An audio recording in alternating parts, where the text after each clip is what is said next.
Ciao a tutti e bentrovati su Learnamo. Esistono 5 verbi in italiano che hanno più o meno lo stesso significato, ma si usano in contesti differenti e in modo diverso.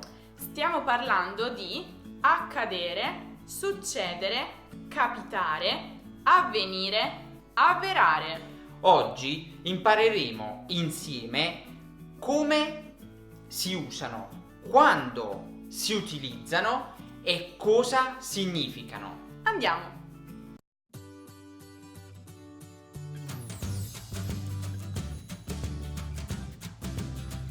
Per iniziare, bisogna chiarire che tutti questi verbi si usano per parlare di fatti o eventi passati, presenti o futuri. Però, come abbiamo anticipato, ci sono delle piccole differenze. Eh già, altrimenti non avrebbe senso avere 6 verbi per dire la stessa cosa. Iniziamo con capitare.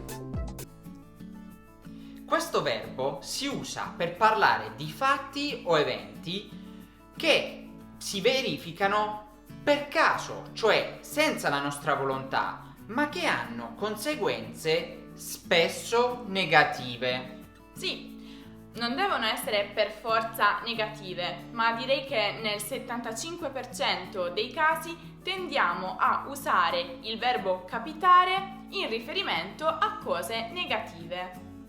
Per esempio, poverino Fabio, ogni anno gli capita una grande sventura. Prima ha perso il lavoro, poi la moglie e ora anche il figlio. Oppure, oggi mi è capitato di svegliarmi molto presto e per la prima volta nella mia vita ho visto l'alba. Tenete a mente però che il verbo capitare è l'unico tra quelli che vedremo oggi che può essere coniugato in tutte le persone. È vero, e infatti, come vedremo a breve, gli altri 4 verbi solo si usano alla terza persona. Per esempio, oggi sono capitata in una brutta strada nella quale mi hanno rubato il portafogli. Perfetto, passiamo ora al prossimo verbo, succedere. Questo verbo possiamo dire che è un sinonimo del verbo capitare, infatti si usa per indicare qualcosa che succede per caso, senza la nostra volontà. Potremmo dire che l'unica differenza rispetto al verbo capitare è che succedere non si usa più spesso con situazioni, con cose diciamo negative, ma è neutro, lo usiamo in maniera equivalente per parlare di fatti positivi o negativi. Inoltre lo usiamo spesso quando, per esempio, notiamo che una persona ha qualcosa di strano o quando c'è qualcosa di insolito, con la domanda che cosa è successo? Oppure cosa è successo? O ancora che è successo? Che è successo? Ah, eccolo. Ho comprato un gratta e vinci e voglio grattarlo davanti a tutti. Voglio condividere il momento in cui divento ricco. Ma dai, ma lo sanno tutti che non si vince mai a quei cosi. Ok, spieghiamo cosa sta succedendo. Un gratta e vinci è un pezzo di carta, come quello che ha Rocco, che si vende in Italia a un prezzo che di solito varia da 1 euro a 20 euro.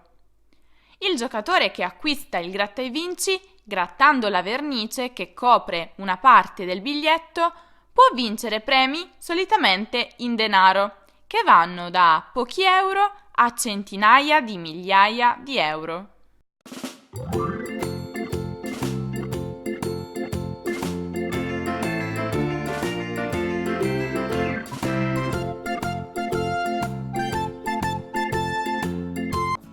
Ok, ho perso. Te l'avevo detto. Per la cronaca, succedere ha anche un altro significato. E già, si usa spesso col significato di venire dopo, in relazione a eventi, cose o persone. in particolare sovrani. Per esempio, il tuono succede il lampo. Oppure, alla morte dell'attuale sovrano gli succederà il suo primogenito. Ora tocca al verbo accadere. Questo verbo, sebbene abbia lo stesso significato dei due precedenti, è decisamente più formale, quindi non lo sentirete spesso tra amici e familiari. Per esempio, salve signor avvocato, mi piacerebbe sapere cosa è accaduto durante il processo.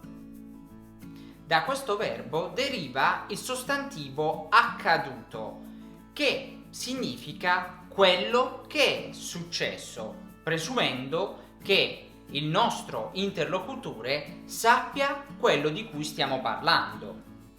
Per esempio, dopo l'accaduto, Marco non esce più di casa.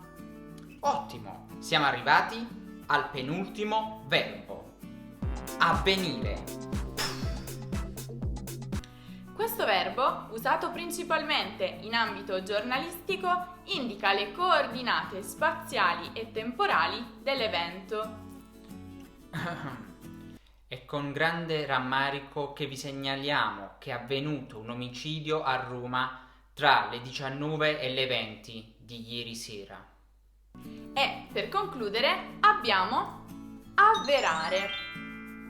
Questo verbo letteralmente significa diventare vero e si utilizza dunque quando qualcosa che si desiderava o si immaginava si verifica, cioè diventa una realtà, si traduce in qualcosa di concreto.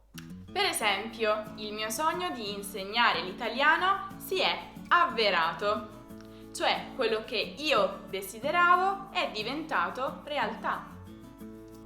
Ricordate, si possono avverare i sogni, ma anche le profezie e le previsioni, o in generale qualsiasi cosa che si immaginava o si desiderava in precedenza. Bene, ora prima di salutarvi vi ricordiamo che se vi piacciono le nostre magliette le potete acquistare nel nostro negozio online, l'Ernamo Collection. I link sono nella descrizione. Ah, e non dimenticate di scrivere delle frasi con questi verbi nei commenti. Mi raccomando, noi risponderemo a tutti e correggeremo eventuali errori. A presto! Ciao!